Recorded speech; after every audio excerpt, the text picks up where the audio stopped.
Perkenalkan, saya Dusinta Anggraini. Perkenalkan, nama saya Salu Sabina Azahra Aron. Perkenalkan, nama saya Siti Hawa Ramadhani. Di video ini kita akan membahas tentang katabolisme asam lemak. Tujuan proyek, mampu menguasai pondasi saintifik pada materi katabolisme asam lemak. Prosedur proyek, pertama, baca dan pahami materi. Kedua, carilah bahan makanan bersumber lemak di sekitaran saudara yang akan dijadikan objek. 3. Dapatkan informasi tentang bahan makanan tersebut. 4. Videokan bahan makanan. 5. Buatlah kesimpulan. Terakhir, lakukan editing video.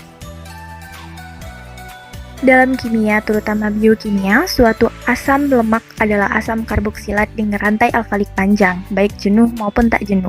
Hampir semua asam lemak alami memiliki rantai tak bercabang dengan jumlah atom karbon genap mulai dari 4 sampai 28.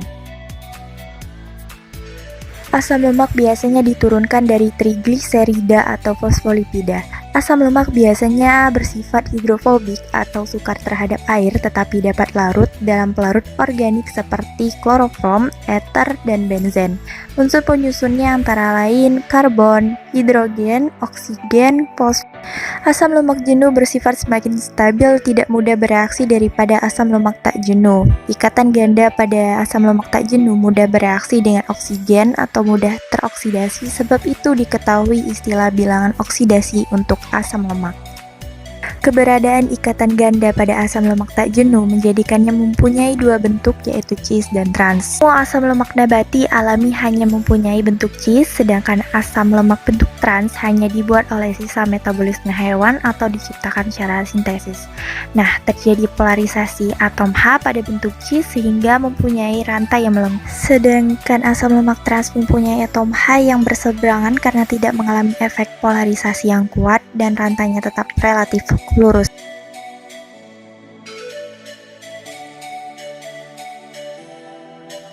Pengujian keberadaan lemak dapat dilakukan dengan sebuah uji sederhana dengan mengoleskan bahan uji ke kertas. Pengujian ini relatif mudah karena hanya mengoleskan bahan uji ke kertas. Meskipun hasil yang diperoleh tidak spesifik, tetapi cukup menunjukkan hasil yang signifikan.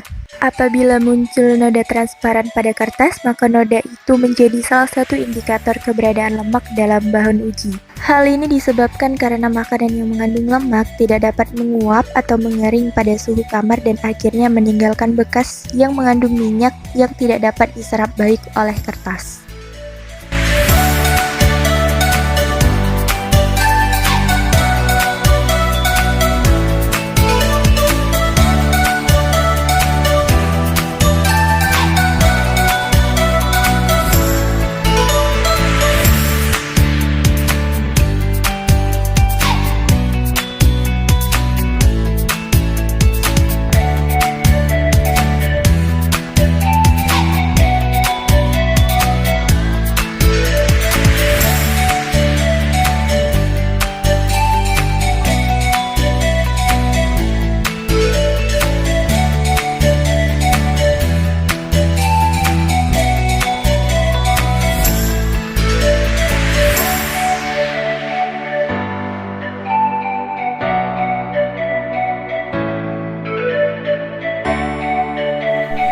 Percobaan ketiga, bahan yang digunakan yaitu berupa minyak, telur, dan keju.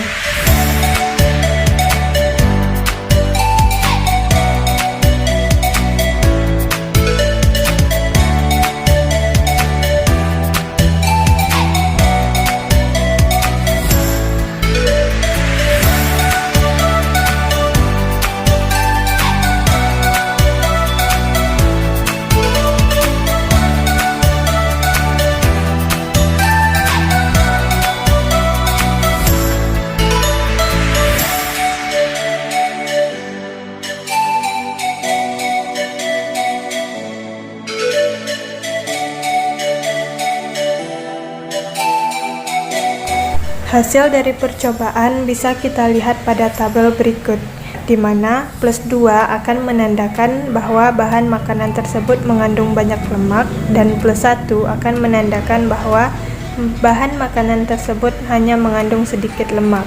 Dan dari tabel, bahan yang mengandung banyak lemak berupa kemiri, kacang tanah, mentega, telur, dan keju. Sedangkan jeruk nipis hanya mengandung sedikit lemak. Proses katabolisme lemak. Pertama, lemak akan diuraikan menjadi molekul asam lemak dan gliserol.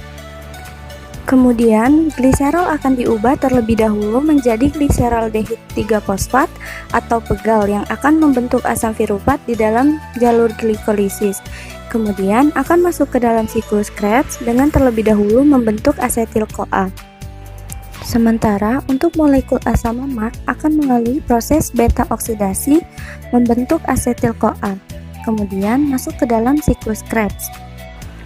Selanjutnya, dari sistem siklus Krebs akan lanjut ke dalam sistem transport elektron, yang akhirnya akan menghasilkan ATP. Kesimpulan, asam lemak adalah turunan dari trigliserida atau fosfolipida, di mana hampir semua asam lemak alami memiliki rantai tak bercabang dengan jumlah atom karbon genap.